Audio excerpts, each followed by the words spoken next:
One looks like we got a good crowd joining us today. We're going to get ready. Looks like we are recording. So I'm Mark Tallman with KASB. Helping me today are going to be Scott Rothschild and Leah Fleiter. They're going to come in at a couple of points, and Leah's going to be bringing up our PowerPoint presentation right now. I would remind you that we may have special media guests and others available today. We're going to go through, we wanted to make this kind of I guess, a summary of some things that have been going on and looking ahead a little bit. So some of this is going to be recap. Some of it's going to be looking ahead. As always, you're welcome to put your questions in the chat. We'll try to get to them as we go. So Lee, if you want to move to our agenda so you have a sense of what's coming up today, we're going to start reviewing where we are in kind of the back to school issues that are happening, talk a little bit about some state budget news the legislature's been looking at, recap a little bit where we are with federal COVID aid and SPARK dollars, remind you of where we are in the kind of the final days of some of the work on the census, some legislative interim studies, including meetings coming up next week, Leah, as always, with her federal update, and then a quick recap of the primary elections and some things to be looking at as we move toward November. And as always, at any time, remind you that we're seeking input on our KASB legislative priorities. So Leah, next slide. Okay, so let's give a kind of reminder where we are with the school reopening issues. I'm sure all of you who follow this remember the governor's executive order to delay schools that was blocked by the state board. But as we've been noting to people, many schools chose to follow that advice anyway and delayed their start date. Not all, and some are even going beyond that and further delaying in-person learning. The next slide Leah will bring up has a couple of charts. Again, if you haven't seen this is just a little data that compares the start dates last year and this year to kind of show the impact that COVID has already had. The chart on the left shows you the start date by enrollment, and the high point of that is just that last year, about 85% of students were starting either the first or second week of August. This year, almost 58% are starting after Labor Day. If you look at it by district, the change is not quite as dramatic, but even last year, 61% of districts were starting the first or second week of August. That dropped down to just 33% this year.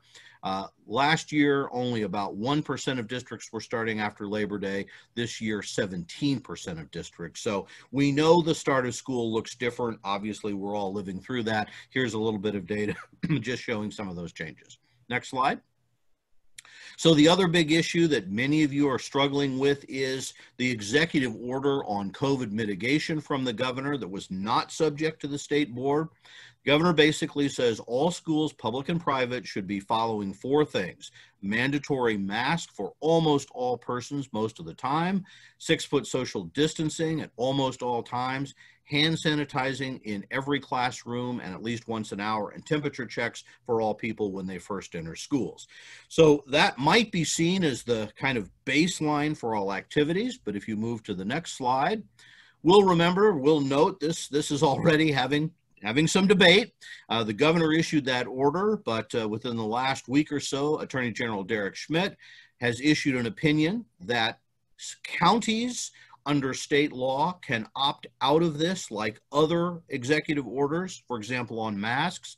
And the Attorney General further said that school boards using their home rule power can also modify that order for schools. Now, it's important to note that this is just one attorney's opinion, but it's a pretty important attorney because it's the Attorney General. The governor said she disagrees and that schools should follow the order. So what should you do? Well, the fact is there's no definitive decision without a court case. We're not aware that any case has been filed. And it appears to us, although again, you can get a lot of different interpretations, that this order will expire September 15th because that's when the current authority the governor has to respond to emergencies will expire. The legislature made some rather complicated changes in the Kansas Emergency Management Act that basically gives the governor the ability to further extend that, but with some additional legislative oversight over those powers. So what happens after September 15th, we're not really sure. Whether or not you are following the governor is decisions that different districts are coming down to based on what their counties are doing. And again, this is where we are unless there is some actual court decision moving forward. We, of course, are reminding districts that the more restrictive you are in following guidance or advice, you may mitigate some of your possible liability in the future, but we're really in uncharted territory in all of this. Next slide. And then the other big news in the last week or two is that the State Board of Education adopted voluntary guidance on school gating. You all have been probably following since July the state board's navigating change guidelines, but the gating criteria are somewhat more specific. They use multiple measures to suggest that a school can be in a green, yellow, orange, or red zone, and based on where you find yourselves, and it's a local decision, it then has guidance as what that should mean for your learning environment, activities, and allowing people into schools. Key to stress is all of this is voluntary, and we're continuing to look for ways, and the State Department and KDHE are all trying to get more information out there. The key, I think, thought is an advice as you navigate these difficult waters, having your school leadership, some board members, some people in your medical community, setting down and looking at what the data is really telling you about your district situation to decide when to open, how long to stay open, and things like activities. Next slide. And we have provided and will continue to update a number of reopening resources for you as we get new information. We continue to update our website, which hopefully you can navigate and find. Next slide. Okay, that kind of is a pivot point. Let me pause for just a moment to see whether there are any quick questions. I'm not seeing anything in the chat. Leah, Scott, did I miss anything that you would like to comment on? Or maybe there's news today that I've missed if I was on the phone call or something like that. What am I missing? Okay. Just that I notice in news stories from school board meetings, the school board seem to really be diving into that gating criteria.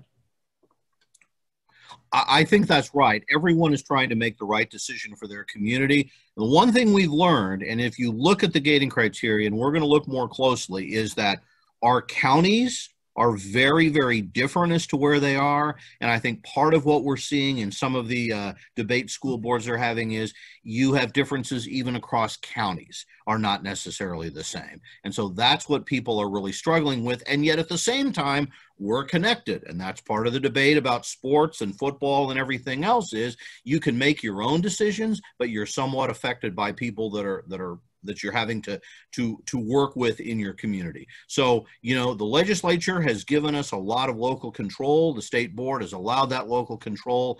That means maybe you've got to make some tough decisions, but there's a lot of information out there to help guide you. Okay, let's move now to the next point. Want to give you a little bit of update as to where we are on kind of the state budget picture. I'm a little reluctant to put this out, as you probably, many of you board members are getting ready to adopt your budgets and have your hearings, because we spent a lot of time saying, oh, the state's going to be in a lot of financial difficulty, be careful. And then the governor kind of came in and found a solution that really makes us still look pretty good. This chart is just a reminder. This shows you the official, the adopted budget approved by the legislature, which ended up suggesting that as our expenditures moved ahead, the estimated impact of COVID, kind of look at that blue line, went below approved expenditures and resulted that bottom red line of an almost $700 million projected deficit next year. Still about $99 million, $100 million was how we ended. I guess I should correct myself, how we ended the year that just finished. that deficit is the current fiscal year or current school year. Now, if you move to the next slide, please, Leah, you can then see that the governor adopted a plan that closed that deficit as we know it now without major cuts in state aid, not cutting base budget, not cutting major aid programs. There were some cuts in areas like school safety grants and things, but the concern is that, as I think the administration would note, a large part of this solution, if you will, were one-time things and things the state can't necessarily count on. So borrowing back about $270 million of borrowing from state idle funds, helped out by the fact the state increased its Medicaid match, reducing the state match, delaying state K-12 aid payments, which we do every year, but pushing that up about $80 million, using federal funds to replace higher ed, and on and on. So bottom line is, of that $700 million, only about 96 million is kind of like, if you will, real cuts in one year that might be sustained. So if you go to the next slide, that creates problems as we look ahead. And this is just a couple of things to look at. If you go into 2022, which is what the next legislature will be working on, and say we start at a zero ending balance, which what the governor was designed to do, it looks now like revenue estimates will be down almost $800 million.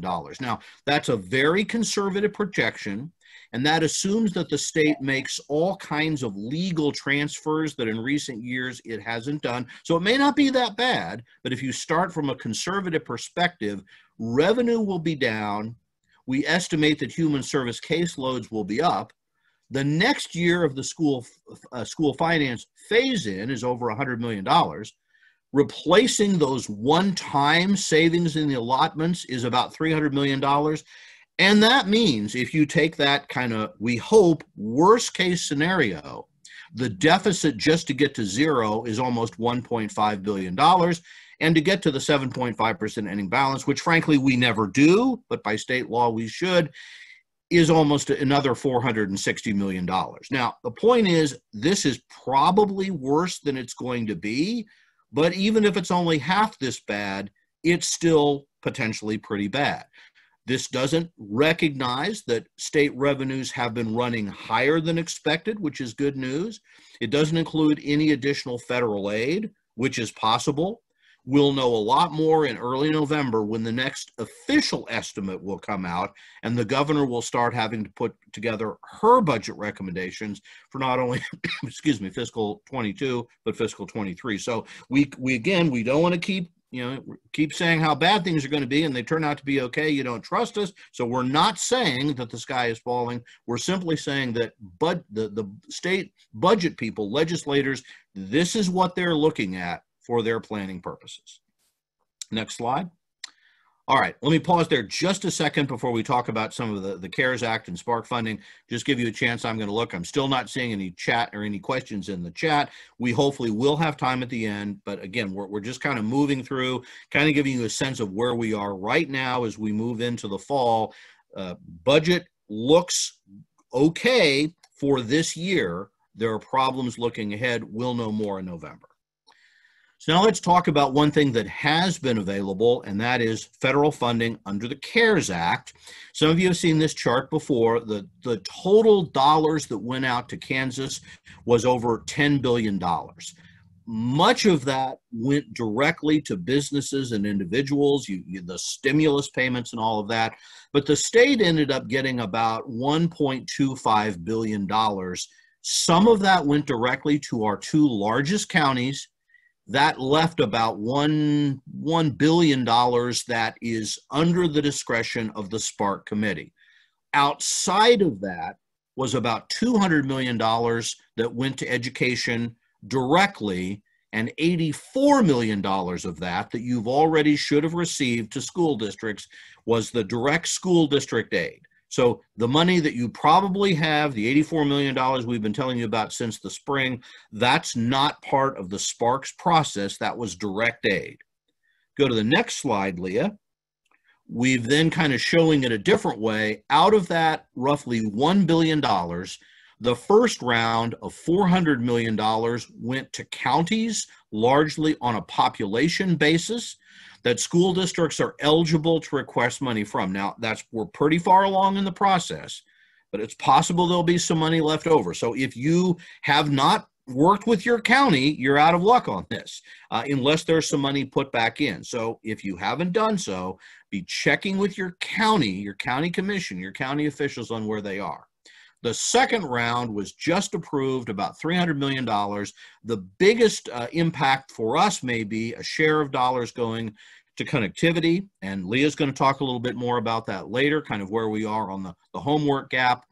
There's a final almost $300 million that has not been allocated, and that's what the SPARK committee, which was appointed by the governor, and a couple of different committees make recommendations that also has to be approved by the State Finance Council. So we're kind of waiting to see what that last roughly $300 million will be. Next slide. So this kind of lays out that funding process directly to districts, $86 million, mostly on your Title I allocation to schools, a little bit on special ed allocation formula. $400 million to counties. School districts could apply to your counties. It wasn't guaranteed, and it's to reimburse past or planned expenses that have to be made by the end of this calendar year.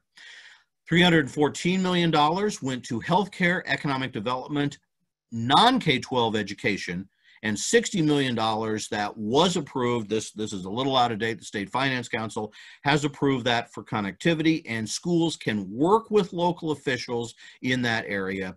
And then finally, $293 million. So the people at SPARK are saying, well, we're going to look for input, for ideas. One thing that has been mentioned by the State Department of Education is to use some of that to pay for what we think will be an increase in the number of at-risk kids, low-income eligible kids, because of the economic turndown that could drive up the number of those kids and the cost of at-risk waiting. So one thing that this money could be used for is to help the state pay for the higher school finance costs of the pandemic's economic cost. There's also discussion. Most people think that the $60 million in connectivity will not solve the state's broadband gap. And so there's been talk about using additional dollars there. And frankly, if there's other ideas available for schools, that's also a possibility. Next slide. So we also, on our website, have put some resources here. These give you links to information you can go to, as well as some of the other things that may be important. We've, for example, placed there some of the executive order, because if you're having costs associated with masks and sanitizers and those sorts of things, that's potentially dollars available at that time. Okay, next slide. Okay, I am going to pause, take a soda. I think Leah is going to start off here by talking about where we are with the census. Thanks, Mark. You may know that the census deadline had previously been pushed back to October 31st. That everyone had until October 31st to respond to the census. It was recently announced that the federal government is now pushing that forward or back, whichever way you want to look at it, to September 30th, which means that unless some congressional action is taken, everybody will need to complete their U.S. census by September 30th. And as you may know, the census is very important for school districts. It helps determine your funding for Head Start, IDEA, literacy programs, school meals, all special ed, as I mentioned, and all kinds of activities and training. And so it's very important that we encourage all of our stakeholders to complete their census form.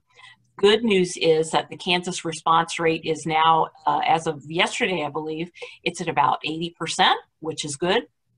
But that means we still need about 20% of our fellow Kansans to respond to the census in order for our schools and our communities to get the federal funding that is due us under the census. You know, you pay federal taxes and that money comes back to you through the census. Our national organization, the National School Boards Association, yesterday issued a call to action asking Congress to extend that deadline for census replies at least 4 months. So that just went out yesterday, and we have shared that on our social media accounts. So if that is something that you would like to respond to, we would certainly encourage that. We'd also like you to consider putting a link to the census, and you can see that my2020census.gov is the link. Perhaps putting that on your district registration page as folks are registering online for the new school year, or even on your district homepage if you've got the room or the capacity to do that. Any questions about the census? Someone else will have to look at the chat because I can't really see it. So don't see anything right now, Leah. Okay, we'll keep moving. We all have been talking quite a bit about the homework app and broadband access, as Mark mentioned earlier, and that's now something that's an interim issue that we'll be looking at here over the next several months. Before the pandemic began, we knew that about 70,000 Kansas kids lacked reliable home internet access, and we now know that more than 150,000 Kansas students lack that reliable broadband internet access. That SPARK Round 2 funding, we hope will help. Applications are due August 27th, and this is a great opportunity for school districts to partner with maybe your local internet service provider and try to help bridge that gap. We hope there will be some funding in Round 3 of SPARK, and we also are continuing our advocacy efforts on the federal level for the Emergency Educational Connections Act, which would target $4 billion to the FCC to allow schools and libraries to purchase Wi-Fi modems, Wi-Fi hotspots, modems, routers, internet-enabled devices to help kind of bridge that gap for kids who are having to learn at home during the pandemic. Any questions on the homework app? If not, I will turn it back to Mark for foster care. Okay, we want to mention the legislature every year appoints certain special committees and assigns study topics to other groups. We're going to talk about a couple of them, several of which will actually start meeting next week. One of them is the Special Committee on Foster Care Oversight. I think you're probably all aware that our state has had a lot of trouble. There's been a big increase in the number of kids in state custody, and one of the things there's been a lot of attention to, and including a long story in the Kansas City Star that got a lot of attention, was the very, very low educational outcomes, very low graduation rates. In fact, probably the worst outcomes of any subgroup for all kinds of reasons.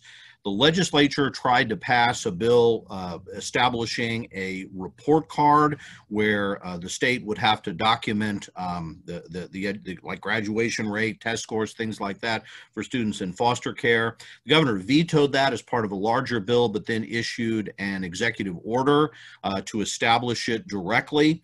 This interim committee is having its first meeting Tuesday and Wednesday of next week. It's going to be a number of long days, but I've looked at the agenda, and it's basically going to be a very in-depth introduction to everything about foster care, including educational issues. One of the things we know is there is an ongoing challenge between school districts, the Department of Children and Families, and providers about sharing records. And I guess no one looks good and everyone blames everyone else, and there's probably some truth to all of that, but legislators, I think, want to see some action, and it really does create a challenge that I think could well mean this committee will be looking at some recommendations or requirements that will probably fall partly on school districts to do a better job. We'll obviously keep you posted, but it's something you need to be aware of. I think, just as a note, I think roughly 5,000 Kansas students are in foster care at all times, which would really make it one of the larger school districts in the state if they were all in one place. So it's a significant number of kids. Next slide, Leah. Another interim issue is a special committee on mental health modernization and reforms. We know that this is a topic that we hear a lot about from education leaders, the growing number of students with mental health issues, growing suicide rates, all these issues you're probably aware of. This committee is not looking specifically at schools, excuse me, but of course that's part of the picture. One of the things that has been a debate is the best method of reaching kids. As you may know, there has been a pilot program for the last several years that has provided funding for school-based mental health services in schools, but only in a limited number of districts. The legislature has been struggling with, do we expand that? Do we use the same model? Do we make it more flexible? And the legislature didn't really solve that before the session ended. So we assume that is something that may come up. This is another one we'll be looking at. If your district has concerns about your relationship with mental health care providers or meeting the needs of students, this is something you may want to follow and contact members of the committee about. Next issue. Two other things we'll mention quickly. And by the way, the Mental Health Committee meets next Thursday and Friday. So it follows up that foster care committee. Monday, Tuesday, and Wednesday, the Special Committee on Kansas Emergency Management Act will be meeting. That's going to be important because this is the committee that is going to be looking at the governor's powers, any governor's powers, executive orders, what is the right balance between state orders and local flexibility. And of course, it was the bill that amended KEMA and other COVID responses that created that state board having to weigh in on school closure. So again, while this is not necessarily directly looking at schools, we know schools have been affected, and so we'll be following this as well. And then finally, last week, the Special Committee on Kansas Economic Recovery met. This is a group that is charged with sort of looking at what has been the economic impact, and well, it's been bad on the whole state economy. While we'll be following this, there may be issues around taxes, tax policy, and I don't think there's any doubt that that whole question of the push to get schools open to free up parents to return to work, good or bad, wherever you are on that, is something that's going to be a topic, whether the committee weighs in or not. I'm quite confident it's going to come up. Next slide. So the final thing that we would encourage you to be thinking a little bit about is what has the impact on COVID meant for you and your students? For example, I already mentioned, we would estimate there will be more kids qualifying for free meals, which is going to push up the cost of school funding. We know that the changing what you do locally may impact on your enrollment. That may have a long-term impact on your enrollment-driven budgets. What is it doing to your staffing? Are you losing teachers? What is it doing to your transportation costs? The number of kids you have to transport. Obviously, we'll continue to look at issues of CARES funding and how that may have an impact. We also know that eventually people are going to want to know what's happening to student learning. Last year, we didn't take state assessments. We really didn't do ACT and SAT. The whole country was struggling with that. Sooner or later, we're going to have measures again, and that's going to come right back to that question of, okay, how are our schools doing? What is it costing? How are we measuring it? And I personally believe that the fact that so many parents are looking at different options for their students is going to have an impact on the whole school choice debate, which you know is an ongoing question. How is your district responding to giving kids options? How are they responding to that? And let's face it, a lot of people are upset right now, no matter what you do. And what do you do when you're upset? Well, some people talk to their legislators and talk to their members of Congress. So this whole question is something that we're going to have to be prepared to talk about. Next slide. Okay, I'm going to turn it back to Leah. Who is muted? Leah, you are muted. There we go. I was trying to reduce feedback and muted myself. As most of you know, you are incurring some additional costs to reopen schools that are pretty heavily connected to responding to the COVID pandemic. That will, of course, expand on the number of measures that you've had to take, either to respond to community concerns or to the actual epidemiological data. So there are continuing efforts in Congress to get some kind of stimulus bill passed. We had been told that it would happen before Congress went back to the district for August and September, or mostly August and the first week of September, to campaign for re-election. However, that did not happen. Negotiations broke down. and we are still waiting on some sort of stimulus bill to be passed. We do know that there is a sort of a draft Senate version of what they're calling a skinny stimulus bill being circulated. There's really not much of a text available yet that would probably address the Postal Service and some other issues. Our national organization is advocating for school funding for COVID to be included in that. Right now, though, what we know about that skinny draft is that it has about $70 billion for K-12, but 2/3 of that money is conditioned on your districts having some sort of in-person reopening plan. So 1/3 of the money would go out regardless, but 2/3 of it would be conditioned on whether you are having in-person school. So that's something we're keeping an eye on for you, and we would also encourage you to advocate with your members of Congress as they are now back in their districts campaigning for re-election. Now, the House is going to meet tomorrow, apparently. I believe they will probably mostly be discussing the United States Postal Service issue, but that it is something that we'll be keeping an eye on for you. And we would urge you that if you are in contact with your members of Congress here over the next several days, also advocate with them that the new stimulus bill includes some sort of extension of the CARES Act deadline for spending that CARES Act money. You know, you probably know you must spend that money by the end of this calendar year, which is going to be difficult for some of these complicated projects, especially ones around broadband access.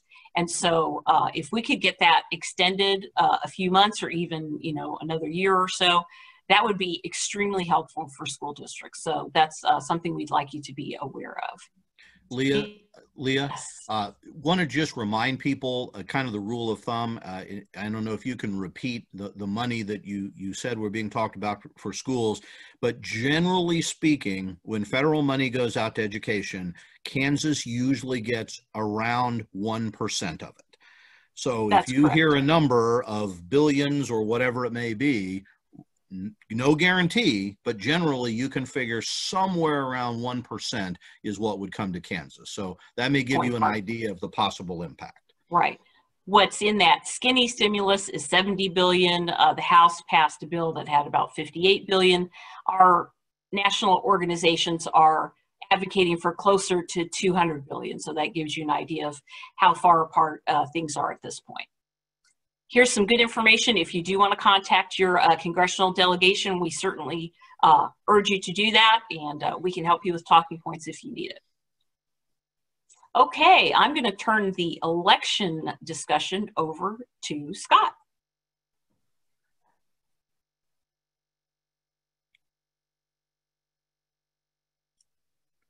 Scott, you're still muted, sorry. Okay, I'm sorry. Basically, I think we've gone over this before, but all the primary results, I believe, it is fair to say that a sizable number of moderate Republicans were defeated in the primary. Now we are going on to the, as you see, 6 moderate Republican senators lost. Now we are going on to the general election, November 3rd. Scott, just, and again, people have probably heard this, but the Board of Canvassers are coming up. Just to note, and these slides are certainly available, I don't think there's any doubt that on balance, more conservative members did better in both the House and Senate than more moderate members. What we're still obviously then waiting on to see whether there are further shifts when you get to the general election. I think the next slide, Lee, if you want to bring that up, kind of makes that point. I think, Scott, these were kind of some of the things that you're talking about. There is a lot on the line, and while there's never a guarantee to how people will vote, people can change their minds and they can differ issue by issue. That's why there isn't a kind of a hard and fast definition of a moderate or conservative. People are on a spectrum. I don't think there's any doubt that a more conservative legislature on balance will be less disposed to increased funding, including education funding, more open to supporting non-public schools through choice plans, more likely to put kind of strings and mandates on funding, although that wasn't necessarily the case in the pandemic, and more open to supporting things like constitutional amendments having to do with kind of the language that the Gannon decision and other things were based on. So again, we can't predict what will necessarily happen, but these are some of the things I think is a trend. So the question is, what may influence what happens in November? And I think, Scott, that's what you're moving to next. And I think also it's important to note that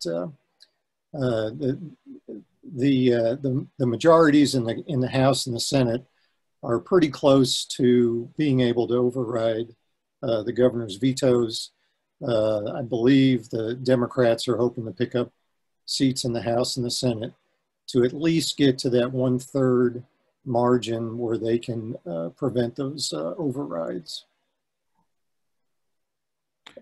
Next slide. What we're trying to do at KASB is we're going to promote voter registration. We're going to encourage early voting, and we'll get into that a little further in. We urge our people, school board members and school administrators, to inform their folks about how to vote. Of course, this has to be nonpartisan. We're not pulling for Republicans or Democrats. We're just trying to really, and I think it's a good way to model good behavior for our students, is to be active citizens and active voters and active in gathering information on candidates. Next slide, please. Here are some dates coming up. You know, people complain that these campaigns last forever, but believe it or not, we're only 74 days from Election Day. It's even closer when you think about when you can start voting. So here, October 13th, last day to register to vote. October 14th, advance voting starts and mail-in ballots start to go out. We're going to talk a little bit more about mail-in ballots in a minute. October 27th is the deadline to request a ballot by mail, and that's probably cutting it pretty close if you want your vote to count, because the ballots, of course, Election Day is November 3rd, and ballots that are mailed in have to be postmarked on or before Election Day, and they have to arrive at the election office, the county election office, by that Friday, which is November 6th. Next slide, please. Voting by mail. You know, if you had voting by mail is going to be a full-fledged controversy on your bingo card, you won. But there's been a combination of the Postmaster General decided this would be a good time to redesign the post office. Our president makes almost daily comments about voting by mail. And of course, we have a COVID pandemic crisis. So voting by mail has become a huge issue. Basically, you can request a mail-in ballot. You can go to that website, you pull up the form, and it's pretty simple to fill out form. And also it has attached to it a list of where all your county election offices are. You fill the application out, you submit it to your local election office, and then your ballot will arrive. I'll add one more thing. We're seeing a lot of stories about people are getting unsolicited ballots, ballot requests for ballots in the mail. And so there's questions about who are these organizations sending them out. I mean, I got one the other day from the Center for Voter Information. This is a legitimate group, actually. It is basically a pro-voter group, and it did send me a ballot, application for a ballot by mail, which is a legitimate one. It sent me a return stamped envelope that goes to the Shawnee County Election Office, so it's legit. It was begun by Democrats, but you know, so be it. But it is a nonpartisan group. But so you need to watch, if you get these in the mail, you need to kind of watch where you're getting these from and maybe do a little Google search to see what this group is about. Next slide, please. Scott, I might just note, some counties, the county election officer is sending to everyone. Right. So and that is not uniform. Some will and some won't. And what you are hearing now from people on both sides of the aisle is vote early. Now, I used to live in Texas and it was vote early, vote often, but we don't do that here. It's vote early, and because the post office sent out letters to I think 46 of the secretaries of state, including the one in Kansas, Scott Schwab. Although Scott Schwab said he never got the letter, but anyway. They sent out letters, and basically the post office is saying, based on our laws in Kansas, if you request a mail-in ballot on the last day that you're allowed to, October 27th, it's got to go to the election office. Then the election office has to send you the ballot. Then you have to send the ballot back in. It has to come in by November 3rd. It has to be postmarked by November 3rd and has to be back there by Friday, November 6th. This is cutting it close. And so the post office is urging everyone, if they're going to vote by mail, vote as early as possible. And they're requesting that ballots be in your ballot request be in no later than October 19th, and that your ballot be mailed no later than October 30th. There's also differences in, some election offices send these ballots out by first-class mail, so you're going to get them in a couple of days. Some use marketing mail, so that may take upwards of a week to 10 days. So there's a lot of variances in there. So I guess the bottom line is, if you're going to vote by mail, vote early. And voting by mail is getting huge, because during the primary, the number of people who voted by mail was 6 times the number of people who voted in the primary, both in 18 and 16. So voting by mail, obviously because of the pandemic and people don't want to, get out.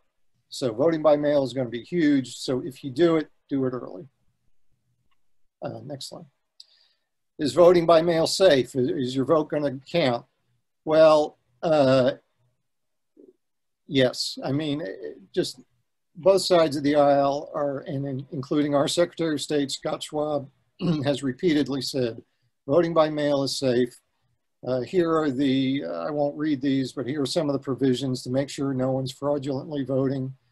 But the emphasis is on voting early. And if you're a little concerned about the post office, just take your ballot, take it to the election office and drop it off. In some counties, there are drop-off boxes, but even me, who's even more paranoid than that, I'm going to take it to the Shawnee County election office and I'm going to hand it to them. And I think that's about it for me. We have a lot of information. These are obviously questions that you can ask. Oh, this is dealing with back to school this fall and how it is. This is really, and I think we're at about the end. So if you've got some questions, you can be thinking of them or close. I think it's just important to remember, most school leaders every year are caught up in the details of starting school. This year it is unprecedented. And what we're really just saying is, you live it every day and you know it, and you probably think, well, everyone must know it because, that's all I'm thinking about. But it is important to remember that in the middle of everything, you can't forget there's a campaign going on, there are candidates running around out there, or you may have legislators already elected. So we're just saying some things that it's really important that people understand that you're dealing with. We've tried to do some of this. Make sure that your candidates or your elected people know what your back to school plan was and how it's working, and maybe a little bit about how you put it together, who is involved. What are the biggest challenges you're facing, and what can the state or, as Leah's been talking about, the federal government do to help? They won't help you if you don't tell them what you need. And so we kind of get these mixed messages. Sometimes we're hearing we've had all kinds of costs. We don't know, we don't know how we're going to do it. And other people, we hear this from some counties, aren't sure how they can spend the money they got. So we can't, what is your situation? What are you dealing with? What are you seeing as you go back to school? What's happening to your enrollment? How many of your students are all online and not coming back? How many of your staff have requested not coming back or accommodation or are resigning? What is this doing to your cost? So again, you're dealing with this all the time, but you're going to have to write them down at some point and share them with people. What student groups are you most worried about? What's happening to the kids that, we all know some kids kind of fell off the radar and lost touch last year. Are they coming back? Where are they? If you're not coming back in person for a while, how are you going to deal with them? Again, what's the plan you can share? What are the most positive things you've learned or done? So, I hope there's at least some good things in all of this. We know there's a lot of bad things and a lot of disappointments. What is working that you can share or that you feel good about? And finally, we know there's going to be a lot of emphasis on working with others. So how are you coordinating with other districts in your area? How are you working with your county commission or your city people, your local communities? We know districts have been finding new ways to share and partner in their community. Again, I'm just saying you may have internalized these things and assume everyone knows.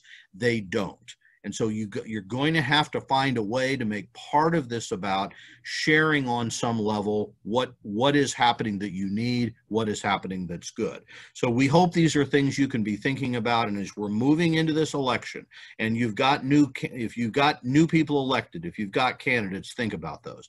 We'll remind you again, we've put together a 15-minute video that's sort of a general introduction to education issues as both the video and a podcast. So if you're talking with candidates, you can tell your story, but if you want to give them some kind of broad information about education in Kansas, that's what these were designed for. And frankly, if you've just got community members or others that might be interested, that's what these were designed for. Next slide is, I think, our last one. So just again, the reminder, make sure you keep us informed for our advocacy work. What are your top concerns or priorities as we start getting ready for the next legislative session for the State Board of Education and Congress? Leah's laid out some of those. This is our time where we need to hear from you, our members. Our legislative committee will be meeting a week from this Saturday to begin drafting its priorities. We'll be sharing their tentative recommendations over the coming weeks and months. So that gives us just a couple of minutes left to see whether there are any questions or comments that you want to ask us. You can put it in the chat. Certainly, if you've got some of those legislative thoughts, you can put that in the chat as well. So let's just take a moment and see whether anyone wants to bring anything up. And of course, Scott or Leah, if I've left anything out.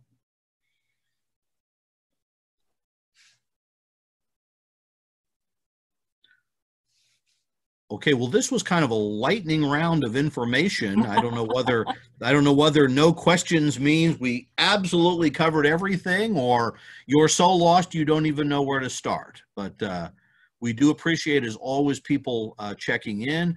We would remind you, we do record this, we post these. So if you've got friends, neighbors, enemies that you think could benefit from this information, feel free to share the links. We will get that out to you, and we always try to get this posted, if not later today, by Saturday. Something's in the chat. That's just a thank you. Well, we'll certainly take those as well. More thank yous. That would be a great way to sign off, if nothing else. But questions, comments, or suggestions are always welcome. Okay, would just note that we will, I believe, will be having available our Wednesday leadership forum that we do as kind of a lunch and learn every week. I know we're already working on that topic, so that will be an opportunity for you to be involved. As I said, our legislative committee will be meeting next Saturday, as well as our KASB Board of Directors. They're working hard to represent your concerns within our organization management. So, not seeing anything else.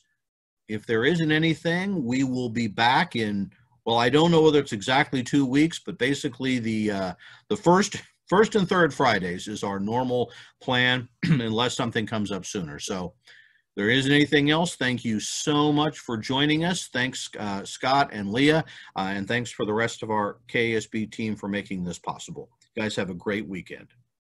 Bye.